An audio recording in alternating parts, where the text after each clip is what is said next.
BTech B Sc agriculture join అవ్వాలనుకుంటున్నారా? తెలుగు వారు ఎక్కువగా చదువుతున్న యూనివర్సిటీ ఐటీఎం యూనివర్సిటీ గ్వాలియర్. నమస్కారం, మీరు చూస్తున్న సుమన్ టీవీ. నేను మీ కీర్తి. కామాఖ్య అమ్మవారి దగ్గర 3 రోజుల పాటు జూన్ 22, 23, 24 ఉత్సవాలు జరుగుతున్నాయి. అంబుబాచి అని. అసలు కామాఖ్య అమ్మవారి దగ్గర జరిగే ఈ ఉత్సవాల విశేషాలని మనకు షేర్ చేయడానికి మనతో పాటు ప్రముఖ ఆస్ట్రాలజర్ బ్రహ్మశ్రీ నందిబట్ల శ్రీహరి శర్మ గురుగారు ఉన్నారు. నమస్తే గురుగారు. వాగర్థావివ సంపృక్తౌ వాగర్థ ప్రతిపత్తయే జగతః పితరౌ వందే పార్వతీ పరమేశ్వరౌ ఆదిత్యాయ చ సోమాయ మంగళాయ బుధాయ చ గురు శుక్ర శనిభ్యశ్చ రాహవే కేతవే నమః.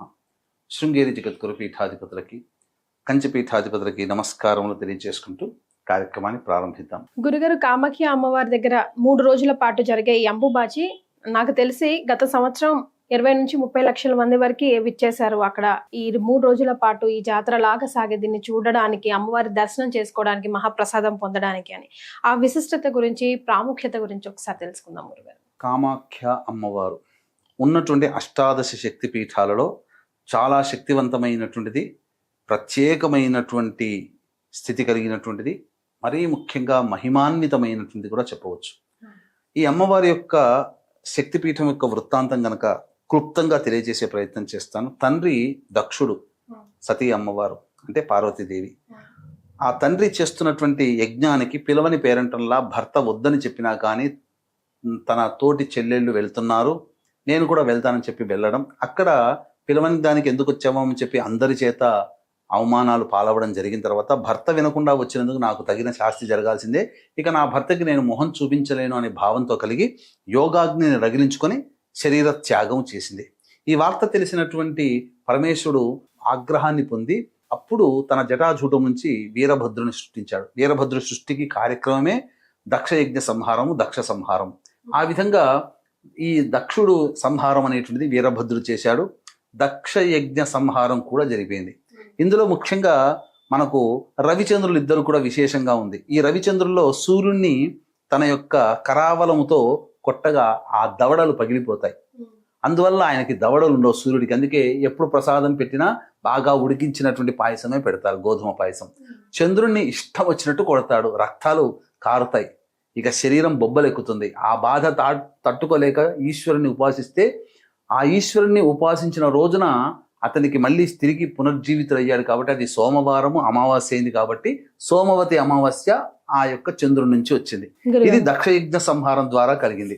తర్వాత చనిపోయినటువంటి శవాన్ని భుజాన వేసుకొని విలయతాండవం చేస్తూ ఆ పరమేశ్వరుడు సృష్టి యొక్క విశ్వమంతా తిరుగుతూ ఉంటే ఆ అమ్మవారి అందరు దేవతలందరూ కూడా ఆ ఈశ్వరుడు చేయాల్సినటువంటి పనిని పక్కకు పెట్టి విలయతాండవం చేస్తున్నాడు. ఈ తాండవాన్ని ఆపాలి, భయాన్ని పొందినటువంటి ఆ దేవతలు విష్ణువుని ప్రార్థిస్తే ఆ విష్ణుదేవుడు తన సుదర్శన చక్రంతో ఈ అమ్మవారు ఉన్నంత వరకు శివుడు మన లోకంలోకి రాడు, మన చేతిలోకి రాడని చెప్పి ఆ సుదర్శన చక్రముతో అమ్మవారి యొక్క దేహాన్ని ఖండాలుగా చేస్తారు. అది 18 ఖండాలుగా 18 ప్రధానమైనటువంటి భాగాలు 18 ప్రదేశాల్లో పడింది. ఈ అమ్మవారి యొక్క యోని భాగము నీలాచల పర్వతం మీద పడింది. ఆ పడడంతోనే ఆ యొక్క అచలం అంతా కూడాను నీలపు రంగులో మారిపోయిందట. అందుకని దానికి నీలాచల పర్వతం అని పేరు వచ్చింది. అక్కడే ప్రముఖమైనటువంటి బ్రహ్మపుత్ర నది కూడా ప్రవహిస్తూ ఉంటుంది ఆ కామాఖ్య అమ్మవారి టెంపుల్ దగ్గరనే. ఇక చూసుకున్నట్లయితే ప్రతి సంవత్సరం కూడా అమ్మవారికి ప్రతి స్త్రీ కూడా ఋతుమతి అయినట్టుగా నెలలో ఆ అమ్మవారికి జూన్ నెల మరియు జూలై నెల ప్రారంభంలో, జూన్ నెల ఎండింగ్లో అమ్మవారు ఋతుమతి అవుతుంది. ఆ సందర్భంగా దేవాలయాల చుట్టుపక్కల ఉన్నటువంటి దేవాలయాలు, కామాఖ్య అమ్మవారి దేవాలయం కూడా మూసివేయబడుతుంది. మూసివేయబడిన తర్వాత అక్కడ ఎటువంటి పూజాది కార్యక్రమాలు ఉండవు. ఎందుకంటే అమ్మవారికి సంబంధించి యోనిపీఠం అనేటువంటిది అక్కడ ఏర్పడింది కాబట్టి ఆ సందర్భంగా ఆ అమ్మవారి యోని మీద అక్కడ ఎటువంటి విగ్రహాలు అనేటువంటివి ఉండవు. అమ్మవారి యోని మీద ఒక తెల్లటి వస్త్రాన్ని కప్పి ఉంచడం, 3 రోజుల తర్వాత చూస్తే అది కొద్దిగా వర్ణం మారి కనిపిస్తుంది. ఆ దాన్ని ప్రసాదముగా వితరణ చేస్తారు. అయితే పోయిన సంవత్సరం 25 లక్షల మందికి పైగా ఈ యొక్క అమ్మవారిని దర్శనం చేసుకున్నారు. ఈసారి దాని సంఖ్య పెరగవచ్చు. ఎందుకంటే ప్రతి చోట కామాఖ్య అమ్మవారి యొక్క లీలలు ప్రకటితం అవుతున్నాయి. ఏ దేవత ఆరాధన చేయకపోయినా కామాఖ్య అమ్మవారిని ఆరాధన చేస్తే ఖచ్చితంగా ఫలితాలు వస్తున్నాయి. ఆ హోమం చేసినా, ఆ ప్రదేశంలో ఏ కార్యక్రమం చేసినా కానీ చక్కగా ఫలితాలు వస్తున్నాయి.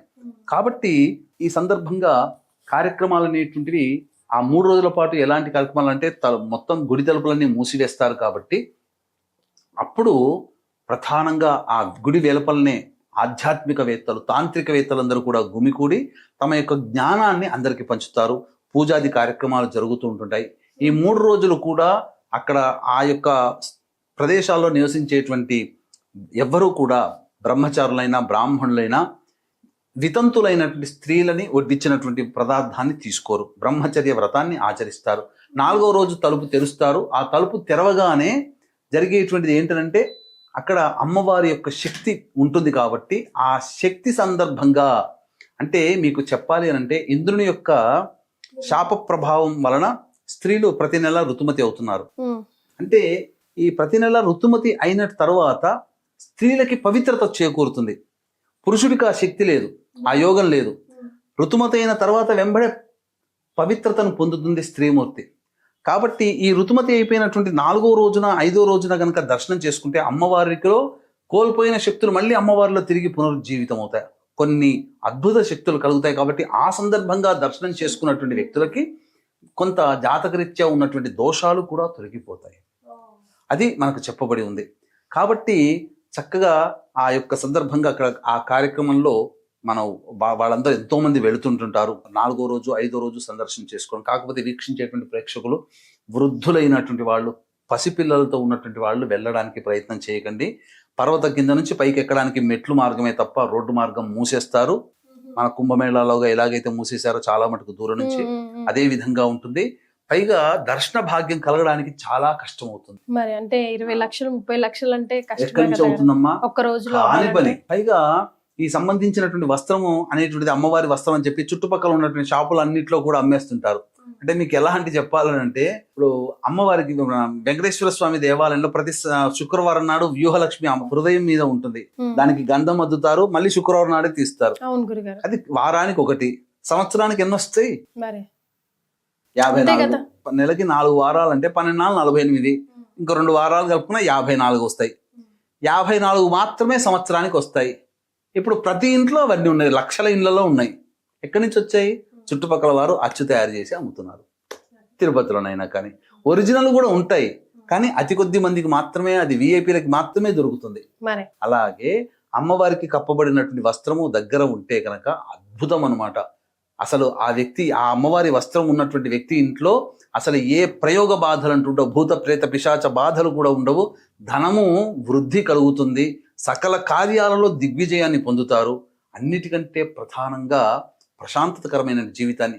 కాబట్టి ఆ అమ్మవారి ప్రసాదంగా ఇచ్చినటువంటి చిన్న వస్త్రంని చక్కగా ఇంట్లో పూజా మందిరంలో పెట్టి దానికి పుష్పాలు పెట్టి ధూపదీప నైవేద్యాలు ఇచ్చి మళ్ళీ దాన్ని జాగ్రత్తగా కాపాడుకొని పూజా మందిరంలో లేకపోతే లాకర్లోనూ పెట్టుకోవాలి. లేదా ఆ వస్త్రాన్ని కొంతమంది పర్సులో కూడా పెట్టుకుంటారమ్మా. ఎక్కడికి పోయినా కార్య జయాన్ని పొందుతారు. కాకపోతే ఒరిజినల్ అనేటువంటిది అందులో పనిచేసే బ్రాహ్మణులు తప్ప ఇంకెవ్వరికి అది సాధ్యము కాదు. బయట పెట్టేటువంటివి ఒరిజినల్ కాదు. మిగతా సందర్భాలలో అమ్మవారికి కప్పి దాన్ని అమ్ముతారేమో, కానీ అంబుబాచి ఉత్సవం సందర్భంగా దొరికే వస్త్రము పూజారులకి తప్ప బయట ఎవ్వరు కూడా అమ్మరు. అది కొనుక్కున్నది వ్యర్థమే. కాకపోతే ఈ అంబుబాచి జరుగుతున్నటువంటి సందర్భంలో వీక్షించేటువంటి ప్రేక్షకులు కూడా ప్రధానంగా గమనించాల్సింది ఏంటంటే ఈ సృష్టికి మొత్తము తల్లి. ఈ సృష్టి క్రమం జరిగేదే స్త్రీ యొక్క యోని ప్రభావం నుంచి. కాబట్టి అక్కడ కామాఖ్య అమ్మవారు అనేటువంటిది సాక్షాత్తు మన తల్లి అయినటువంటి పార్వతీదేవి ఉత్సవం జరుగుతుంది. ఆ సందర్భంగా కఠినమైనటువంటి నియమం ఒకటి చెబుతాను. మనకేంటంటే 22, 23, 24, 25, 26 ఈ 5 రోజుల పాటు మీకు ఒక విషయం తెలియజేస్తాను. యాదేవి సర్వభూతేషు మాతృరూపేణ సంస్థిత నమస్తస్యై నమస్తస్యై నమస్తస్యై నమో నమః. అంటే సర్వభూతాలలో తల్లిని కనుక చూసి ఆ చూసిన తల్లికి నమస్కారం చేస్తున్నానే భావన అమ్మవారి కొలిచే విధానంలో ఉంటుంది. కాబట్టి ప్రతి పురుషుడు కూడా 22, 23, 24, 25, 26 తేదీల్లో తన భార్య పట్ల, తన తల్లి పట్ల, తన సోదరి పట్ల, తన కూతురి పట్ల, తనతో పాటు పనిచేసేటువంటి పరివారము పట్ల, ఎవరైనా ఎక్కడైనా ఏ స్త్రీ పట్లనైనా ఆ 5 రోజుల పాటు తల్లి భావంతో కనుక మెలిగినట్లయితే కామము అనేటువంటిది మనస్సులోనికి రానియకుండా ఎంత భార్య అయినప్పటికీ కూడా భార్యని తల్లిలాగానే భావిస్తూ ఉండి 5 రోజుల పాటు బ్రహ్మచర్య వ్రతాన్ని మనస వాచ కర్మన ఇంట్లోనైనా బయటికి ఎక్కడికి వెళ్ళినా ఏ స్త్రీ కనబడ్డా అందులో తల్లిని మాత్రమే చూసే అలవాటు కనుక ఈ 5 రోజుల్లో ఉంటే ఖచ్చితంగా ఆ పురుషుడికి అపజయం అంటూ ఉండదు. ఆ పురుషుడు విజయాన్ని పొందుతాడు. ఎందుకంటే ఆ 5 రోజులు అక్కడ అమ్మవారికి అక్కడ ఉత్సవం జరుగుతుంది. ఆ సందర్భంగా ప్రపంచమంతా కూడా తల్లి భావముతో నిండి ఉంటుంది. ఆ భావానికి నీవు నమస్కరిస్తూ గౌరవిస్తూ గనక ఉండి చరించినట్లయితే తప్పకుండా ఆ కామాఖ్య అమ్మవారి యొక్క అనగా పార్వతీదేవి యొక్క అమ్మవారి యొక్క అనుగ్రహాన్ని పొందిన వాళ్ళం అవుతాం. అంటే ఈ 5 రోజులు ఆ భావంతో ఉండి మన ఇష్టం వచ్చినట్టుగా తర్వాత ఉండొచ్చు అనంటే ఆ భావానికి నీవు అలవాటు పడ్డప్పుడు ప్రతి జీవిలో కూడా ప్రతి స్త్రీమూర్తిలో కూడా నువ్వు తల్లి భావమే చూస్తావు. తద్వారా నీకు అమ్మవారు అనుకోకుండానే నీకు వరాలు ఇవ్వడం ప్రారంభమవుతుంది. నువ్వు అనుకున్న పనిలో నీవు మంచిగా అభివృద్ధిలోకి వస్తావు. కాబట్టి పురుషులు మాత్రం చేయాల్సినటువంటిది ఈ 5 రోజుల పాటు ఖచ్చితంగా ఈ యొక్క బ్రహ్మచర్య వ్రతాన్ని మనసులో కూడా చెడు భావన స్త్రీల పట్ల రాకుండా చేయాలి. ఇది ధర్మాన్ని పాటించండి అని చెప్పవచ్చు. చాలా సంతోషం గురుగారు. అంబుబాచి కామాఖ్య వారి అమ్మవారి విశేషాలు తెలియజేశారు. ధన్యవాదాలు. సర్వం శ్రీ ఉమామహేశ్వర పరబ్రహ్మార్పణమస్తు.